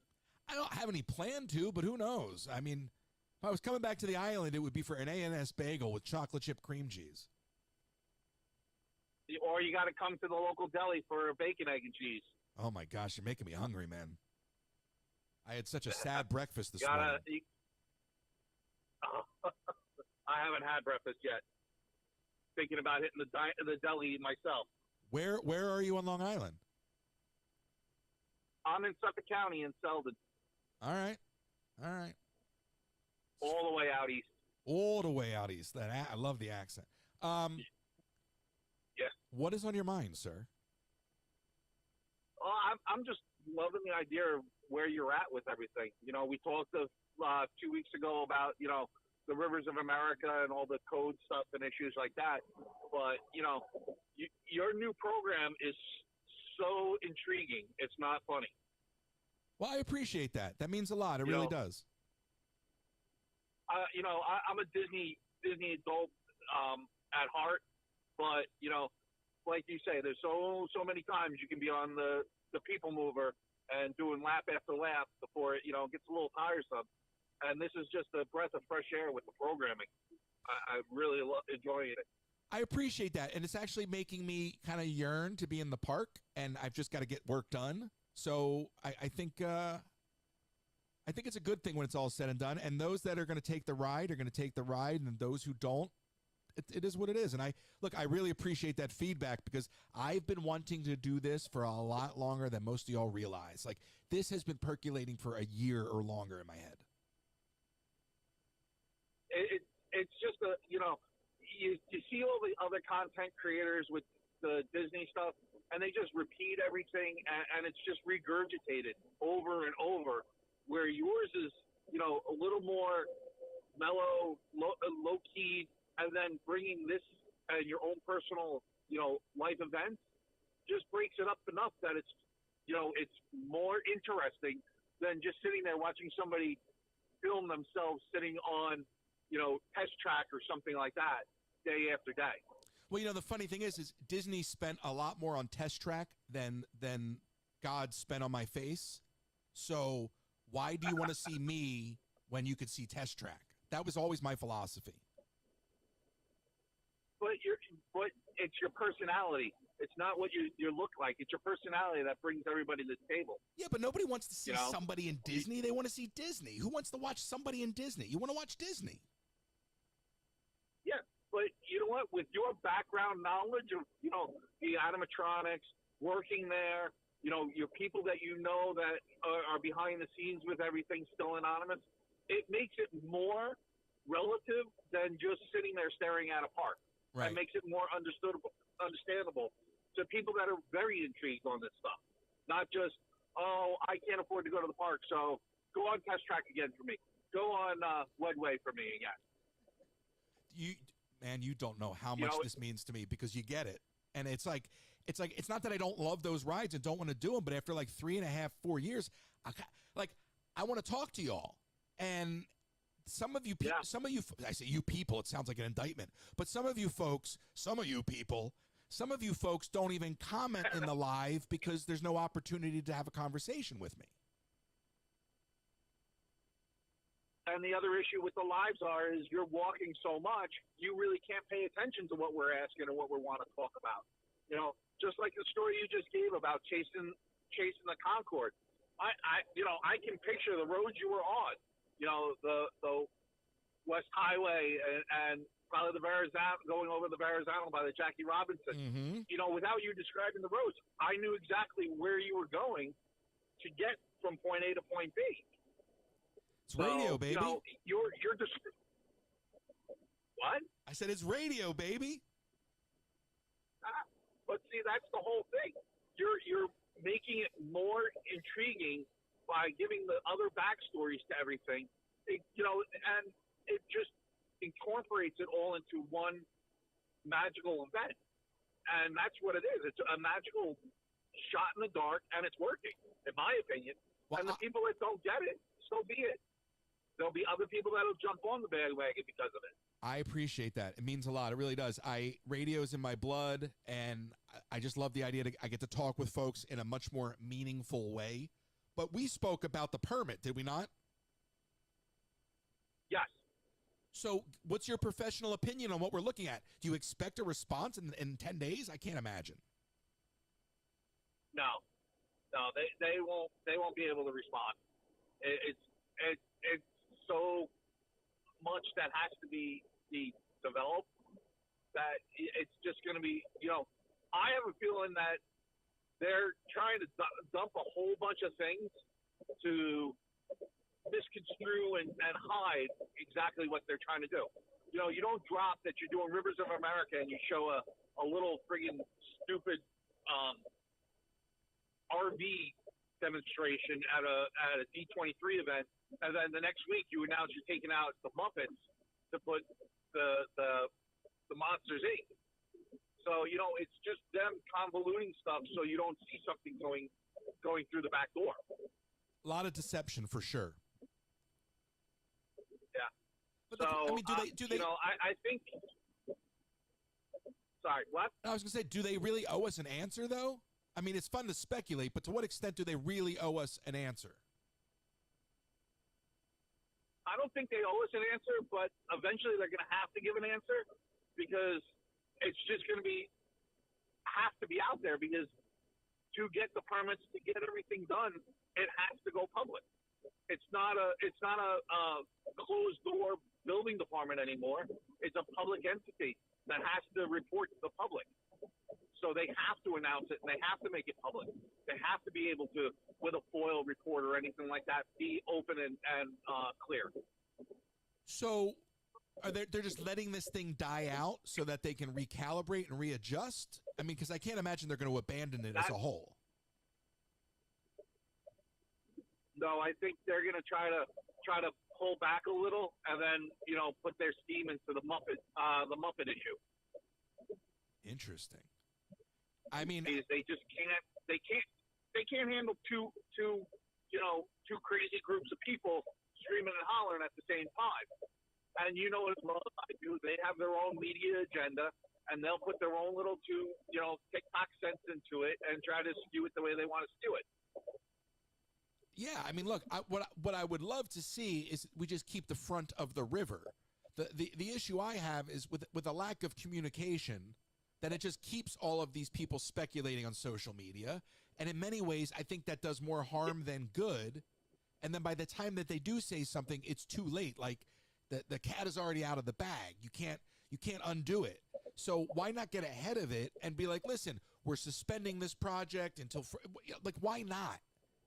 But I guess at some point they feel like if they give up too much information, they're always going to be on the hook for that. And maybe they don't want to be in that spot. Yeah. Well, look at the way they handled Dino Land at the Animal Kingdom. They took out the roller coaster, and it sat there vacant for what, 6 years? Has it been that long already? Before they finally made an announcement and going forward with what they're going to go forward with. Well, because they didn't have a plan. They ripped out Primeval World with no plan. Yeah, but they from looking at that thing that they showed at D23 down in Brazil, they really don't have a plan for this cars thing. No, that was stock ride. For a lack of better, half-assed. They did that job. Everything these days is on the cheap. That's my only real gripe with Muppets. I'm not even as much as I love Jim Henson and his legacy and the Muppets, I'm not even griping you're taking it away. I'm griping that you don't have a plan for that to live on elsewhere. But they're doing it because it's cheap. And that means what you're going to get is going to be inferior to the standard that was set before. And that's the real issue I have, is that, you charge more and you give less. The quality standards get lower and lower and lower. The operational standards get lower and lower and lower. But the price keeps going up. At least if you maintain status quo at the parks, then people will pay the price and there's really no conversation. But to keep stripping away at the value, stripping away at the things that make it special, to the people that continue to pay. And just to assume blindly that they will continue to pay, I think at some point they will hit that ceiling. And a lot of people go, oh, no, they'll continue to pay. And that was the crux of the cookie argument. It's just because they can get away with doing it doesn't mean they should. And at what point does it actually – I mean, look, I didn't like Nelson Peltz. But now I look at it, I go, you know what? You need more people like that giving them a run for their money. Because even though Peltz was doing it for the wrong reasons, you know, Peltz just wants his daughter to be a movie star, or his daughter wants to be a movie star, and she probably doesn't stop texting him about it. But he's probably like, how'd you get this number? But look, somebody's got to step up. Somebody's got to force the hand of the company. You know, and everybody keeps talking about the rivers of America, the losing the paddle boat and all that stuff. If they go forward with this plan, what's going to happen to the railroad? Well, they won't get rid of the railroad. The railroad goes right through that area. Well, they'll alter it. They'll alter it. I've been given some information about that I was told not to repeat, but that we're not going to lose the railroad. No, you're not going to lose it. But think about how many times has the railroad been diverted, cut off, backed up because of the expansions of Tron, the expansion of Toontown when it was Mickey's Toontown, the all the expansions of Tomorrowland. How many times when they closed up for Splash Mountain when it was originally installed? I can't remember more than like 2 years in a row that train actually went around the entire Magic Kingdom since the 90s. Well, you're going to have the issue is for like the next decade or close to it, you're going to have massive construction all over the place. And I don't even know this DVC Poly Tower that's supposed to open up like next month or this month rather, the end of this month. I don't know how they're doing it, man. The ground all around that place is still torn up. I mean, are they going to literally just drop sod down? Stuff can be done pretty quickly. I know, but we're like 3 weeks away. Yeah. They're just going to roll out sod. I've seen developments where it's a week away and they're down to the landscaping. No, I hear you. I have a feeling that's going to be pushed off. I don't think it's going to be pushed off, but like they're down to the wire on it, and they don't need to be. You know, they're ahead in Tokyo on the new Space Mountain they're building. That they're ahead on that project. Because it's a like you said, it's a different animal. Out there, they care about the product. Here, it's just an afterthought. And then you also got to remember now that everything down there is in Florida is unionized. You're dealing with the union crap with construction. Took the words right out of my mouth. Too hot, they can't work. Yeah. It's too hot, can't work. I don't like to say it, but the right to work policy that used to be there was a hell of a lot better than what you guys got now. See, I'm not in tune to all of that stuff, but I can tell you right now that what I've seen with the unions at Disney, and it's not exclusive to Disney because I've seen it elsewhere, it's counterproductive to what's in the best interest of both the company and the employee. But more times than not, the union's going to line up for the company. Obviously, that's a given.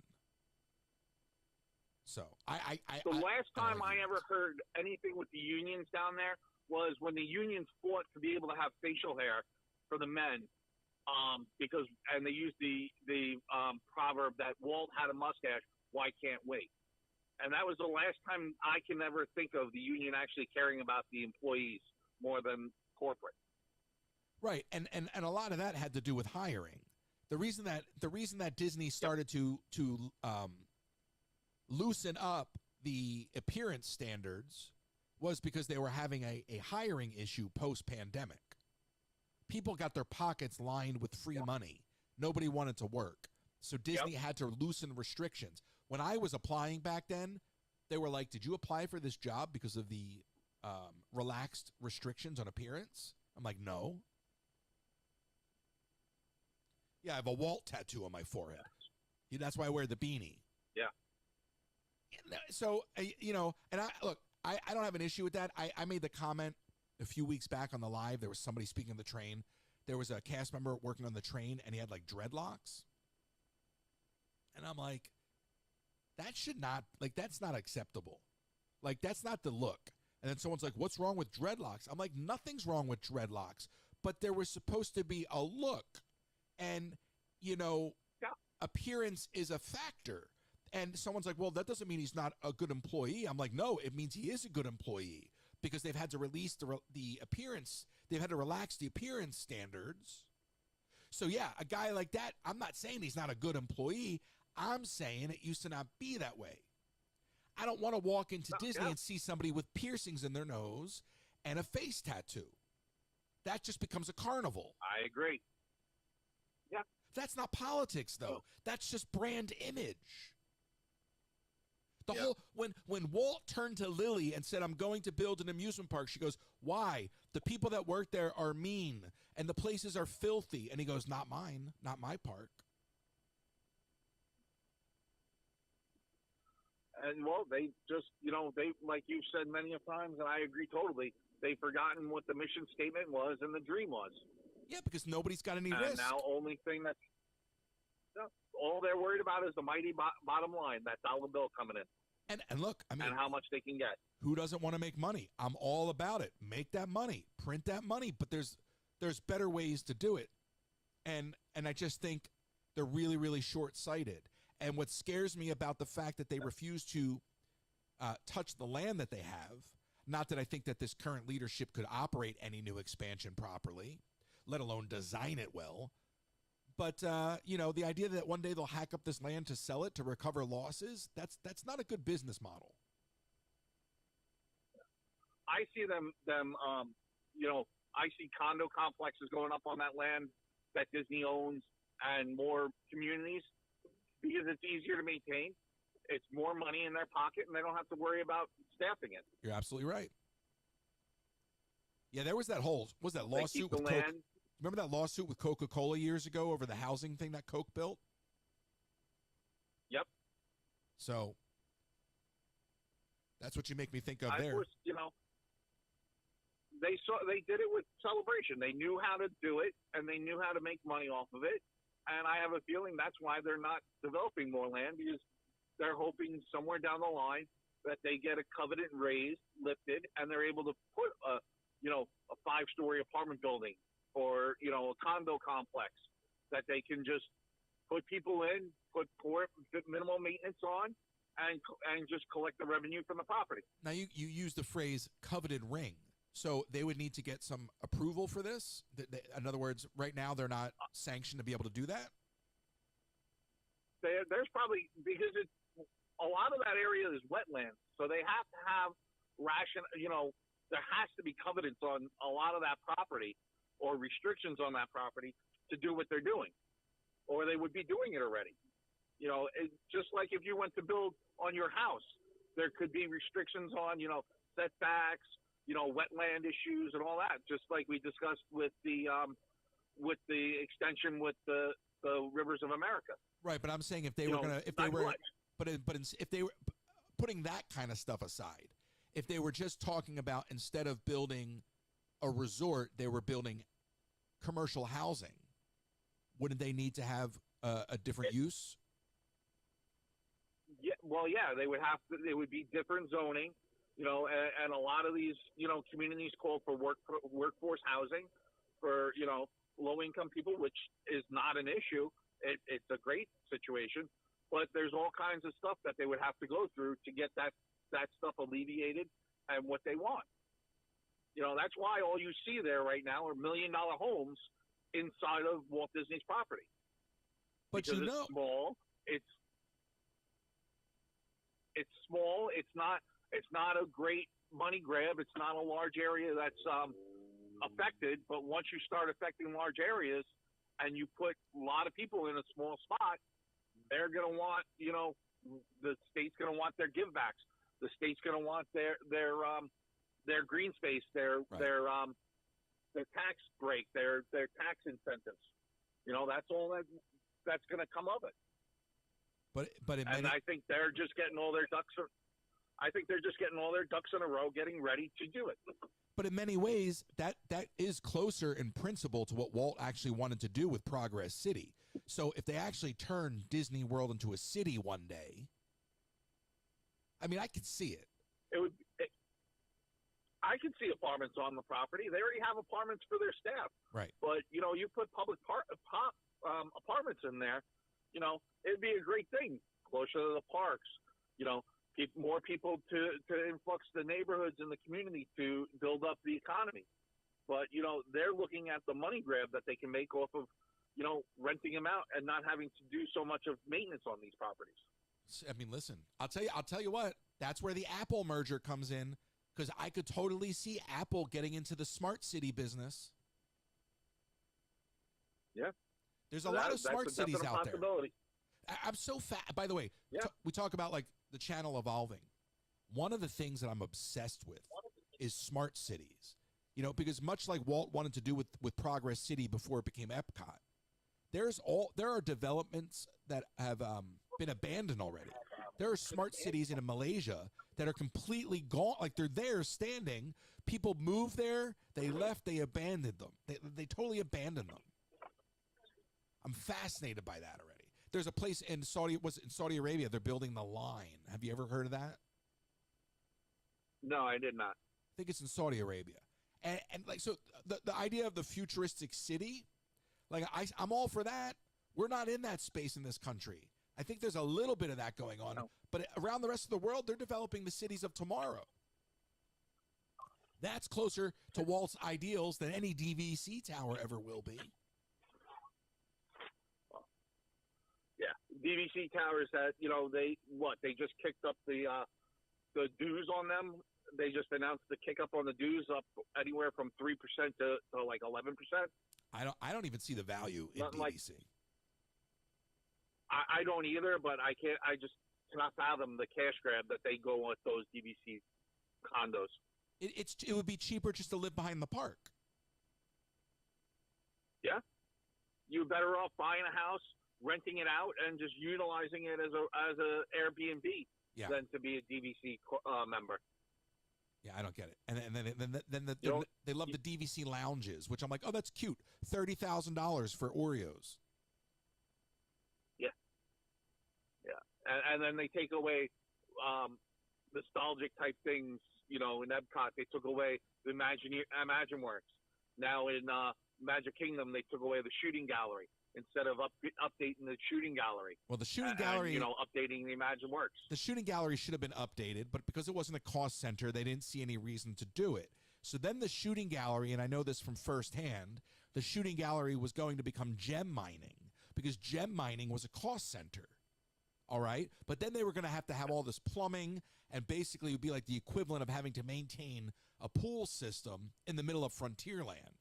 So they went the cheap route with DVC because they can justify the cost center there. Because even though, you know, it's a built-in thing, it's an amenity to a larger thing. And now there was a comment, nobody wants to live in Florida. Listen, if you think that nobody wants to live in Florida, please keep thinking that, because too many people are moving to Florida. So I'm not going to sit here and convince you that people should be moving to Florida. I love living in Florida. So let people think that nobody wants to live in Florida because there's too many people moving. Too many people showing up. Quite honestly, I can't wait to move to Florida. I'm waiting for my daughters to graduate college and high school so I can move down there. I love it. Listen, you know, my daughters are the only thing holding me up from moving down there right now. I don't leave the bubble. I'm right behind the Magic Kingdom. I can hear the fireworks. Okay, I'm a 5-minute drive, 7-minute drive to the Magic Kingdom cast member parking lot. So once I'm there, I'm on property, and I don't count any of that travel time on property. So I couldn't live. Yeah. I could live closer to the park, but I couldn't live much closer to the park than I do. So I don't go on the interstate much. I don't leave this little bubble that I'm in, and I love it. Yeah. Like I said, I can't wait to move down there when I get the chance. Buy New York so long. Taxes are ridiculous here. Property costs are ridiculous here. I'm ready to cash out and move on out. Hey, and we got the weather, man. We got the weather. Yeah. You have no clue. It snowed last night here on Long Island. We have a dusting on the island. Oh, I mean, first snow of the year. Listen, I grew up in Pennsylvania, right outside of Philly in Bucks County, and I remember being able to throw like a cup of hot chocolate up in the air and watch it freeze. So I know. I just don't want to remember. Yeah. There's a difference. Oh, I hear you. I definitely hear you, sir. So I'll bring my heated jacket. That's the lesson I'm learning here. I'll bring my heated jacket to New York City. If you're coming in the next week or so, yes. Yeah, I am. Yeah.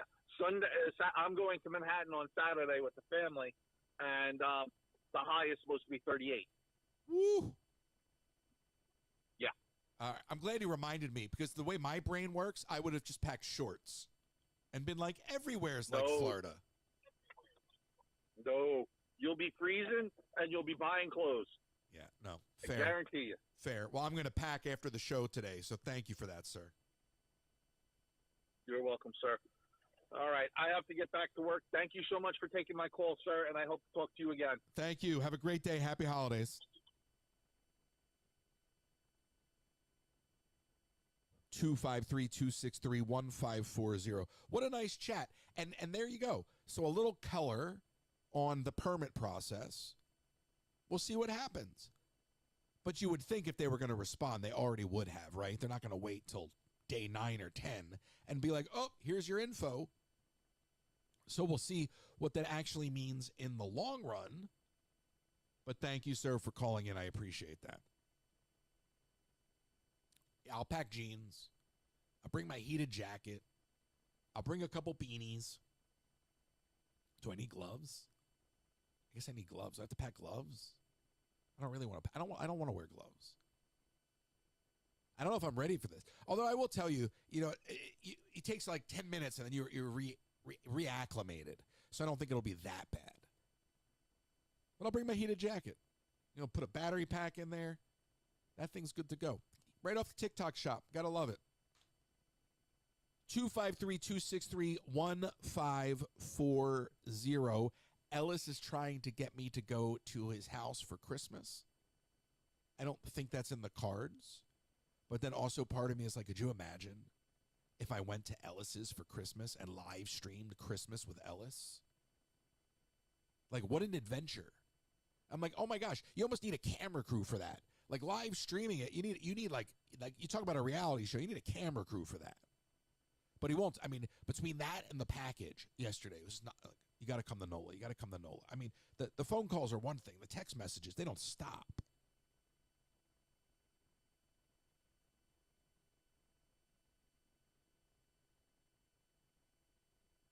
United Healthcare CEO just shot walking outside a shareholder meeting in New York. Shot dead? What? First of all, that's my healthcare provider, number one. What? I'm trying to look it up. Oh my gosh. Wow, that's wild. What?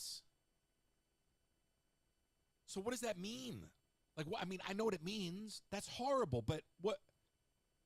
The question would be, what is the motive? Not that makes it acceptable, but do they have any idea what happened? Targeted attack? Are you serious? Because someone was denied coverage?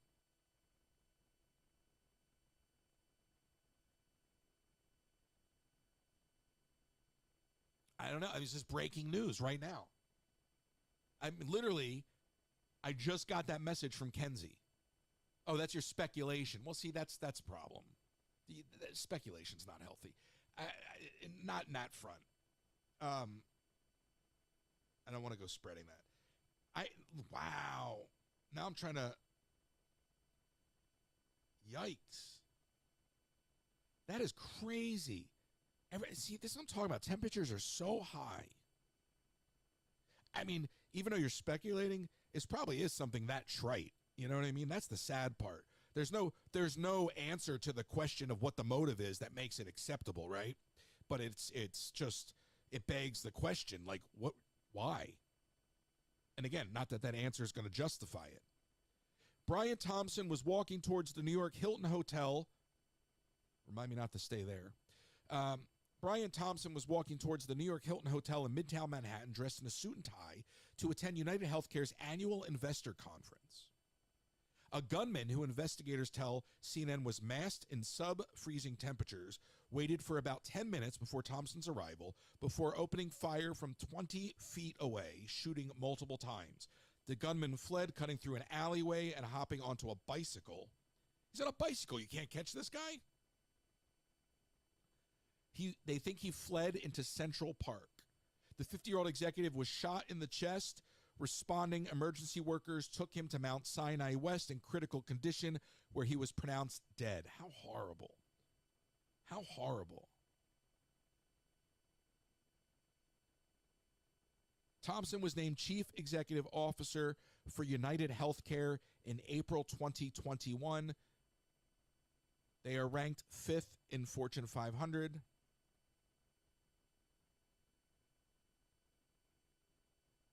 They abruptly ended the scheduled conference, citing a very serious medical situation with one of our team members. I'm sure at that point they didn't know what was going on, so that's the kind of statement you would put out, right?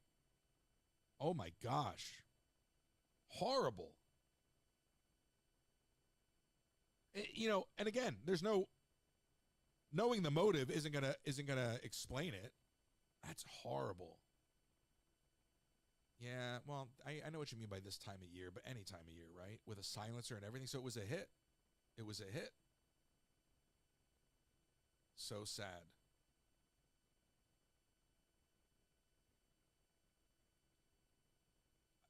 Wild. I just saw that. I was picking up my phone to look at something else, and I just saw Kenzie message that to me. And, you can't help but wonder what goes through somebody's mind where they think that that's the answer, to get to that point where that's like, what problem are you solving by doing that? What a tragedy. What a tragedy.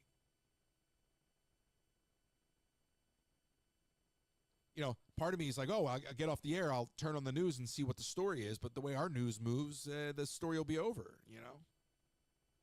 253-263-1540. The United Healthcare CEO shot dead. This is just breaking minutes ago, shot dead in Midtown Manhattan on his way to the investor conference. Was it the investor conference? Is that what it was? Unbelievable.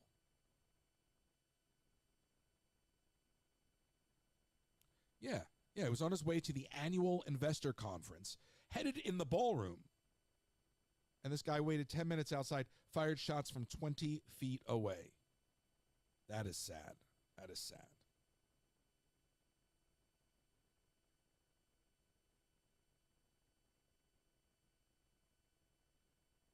Ready to spice up your kitchen this holiday season? Pampered Chef has all the goodies, from spatulas and mandolins to amazing pots and pans and knives. Plus, don't miss out on small appliances like the deluxe air fryer and coffee maker to make your holiday cooking a breeze. Reach out to Colleen Herman at pamperedchef.com/PWS/Colleen Herman. pamperedchef.com/PWS/Colleen Herman. Are you on vacation and the unthinkable happens? Have you been injured in an accident? Don't wait. Get the help you deserve when you need it the most at the law offices of Nicole M. Kennedy. We fight for your rights and work tirelessly to get you the compensation you deserve. They do. I don't. I only work at the UPS store. That's coming up next. They're here to guide you through every step of the way. Call now, 305-213-5438 for a free consultation. You don't pay unless they win. 305-213-5438, the law offices of Nicole M. Kennedy. And, of course, if you need last-minute shipping from the parks, my friends at the UPS store will help you pack up that last-minute impulse purchase so you don't have to schlep it on the airplane. Reach out to my friends at 6526 Old Brick Road at the UPS store. Tell them Joe Coconut sent you, and they're going to help you out. They have a notary, and they also have P.O. boxes if you're local. And if you're looking to travel, you can always reach out to my friend William.bailey at William.bailey Travel. For all of your destination planning, whether it's a Disney cruise, Disney, or cruises, William.bailey is here to provide you a customizable experience at a competitive rate. Check out William.bailey Travel, William.bailey at academytravel.com, William.bailey at academytravel.com, or go visit my website and fill out the travel form. Sometimes we are so worried about this life in this moment, we forget to plan for the life of those we leave behind. With no estate plan, you could be leaving those you love the most with high taxes, probate fees, and an incomplete or divided estate and legal fights and fees. A will or trust is not just for the Rockefellers anymore. If you live in Florida, contact RK Law today to make an appointment and safeguard the future of those you love. Send an email to russell@rklawpro.com to schedule your appointment today. That's russell@rklawpro.com. It seemed like the perfect transition. I didn't know what to say. What a tragedy.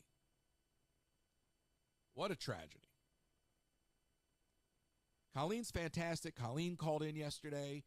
I've known Colleen for a while now. She's been watching from almost the beginning. So go check out. Everybody here, almost everybody is a viewer. A couple folks there are just leads, but lots of viewer support there. So if you're a small business owner and you want to advertise in the new year on the podcast, it's 2 ads a show, 4 shows a week, metadata on YouTube, metadata on the podcast feed. So if you can always, there's a form for that as well. I'm sure that's on Discord, but you can always reach out to me if you want to advertise on the podcast. We'd love to have you. Thank you to our sponsors. Appreciate you. 253-263-1540.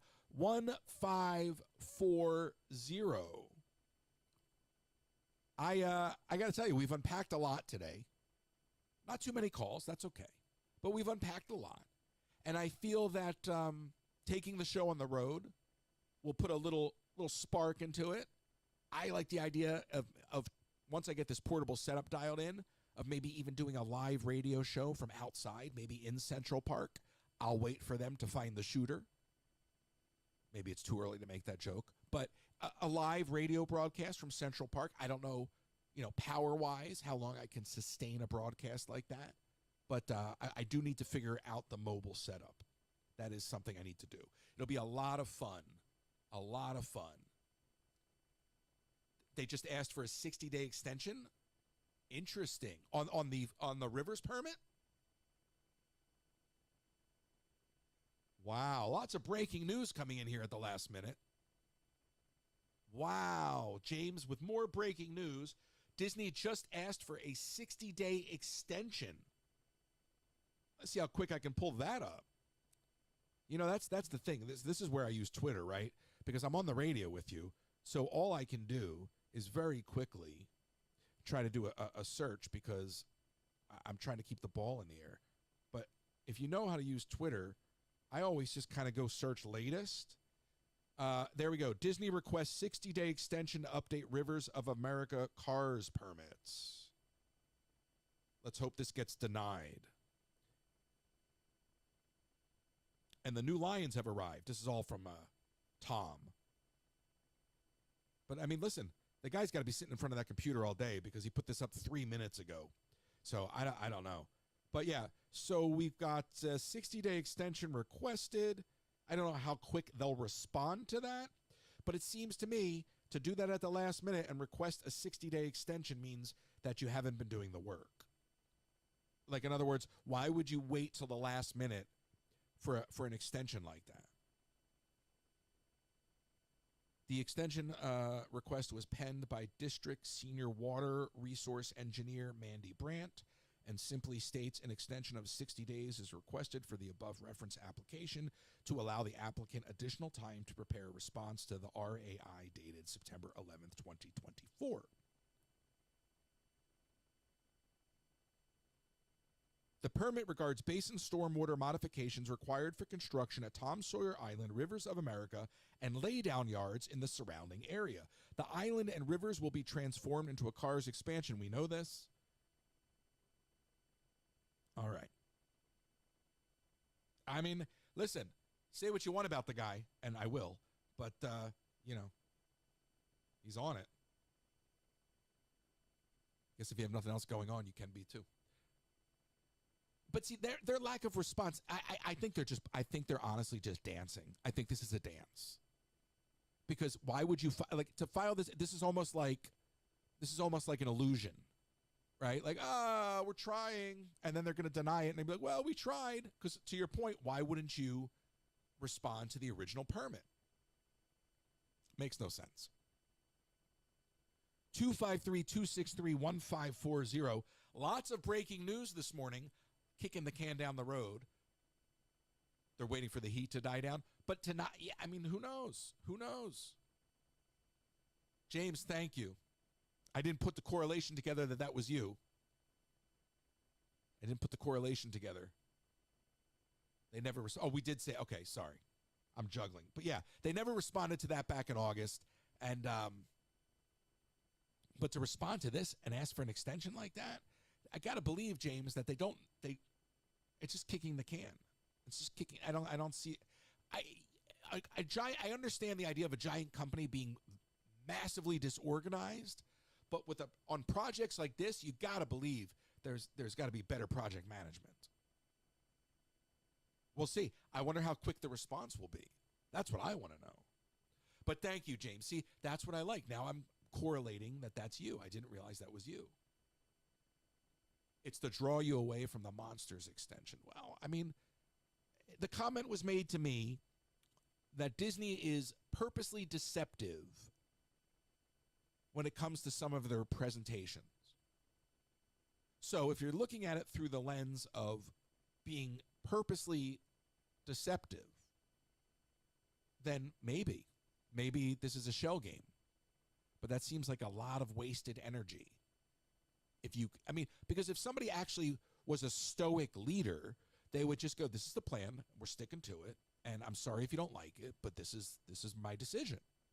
Real leadership would just have the conviction to own the decision and not play this smoke and mirrors game.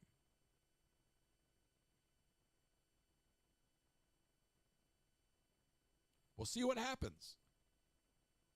I appreciate you, James. Thank you. Karen, thank you. There it is.